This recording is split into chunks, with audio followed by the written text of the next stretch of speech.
மயில் தோகையை விரித்து நடனமாடினாலே மழை வரப்போகுதுன்னு சொல்லுவாங்க. மழை வர்றதுக்காக மட்டுமல்ல, ஆண் மயில் தன்னுடைய தோகையை விரித்து காமிக்கிறது தன்னுடைய இனப்பறவையான பெண் மயில்களை இனப்பெருக்கத்திற்காக கவர்றதுக்காகத்தான் அந்த மாதிரி தன்னுடைய பீலிகளை நல்லா விரித்து காணிச்சு டான்ஸ் ஆடும். அப்படி டான்ஸ் ஆடும்போது உடனே பெண் பறவை அதனுடைய பக்கத்தில் வந்துடாது.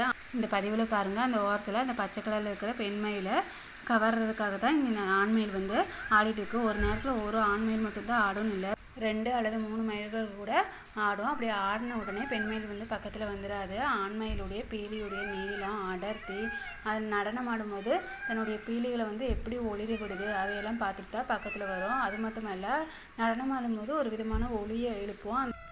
இந்த ஒளியுடைய வீரியம், அதாவது எவ்வளோ தூரத்துக்கு அந்த ஒளி கேட்குது அதையெல்லாம் கவனிச்சுட்டு தான் பெண் மயில் பக்கத்துலேயே வரும். அந்த பெண் மயிலுக்கு அது பிடிக்கலைன்னா அங்கேருந்து அப்படியே நகர்ந்து போயிடும். பகல்லையெல்லாம் காடு மேடில் சுற்றி திரியிற இந்த மயில்கள் மாலை நேரம் ஆனதுமே ஒரு உயரமான மரத்தில் போய் தஞ்சம் அடைஞ்சிரும்.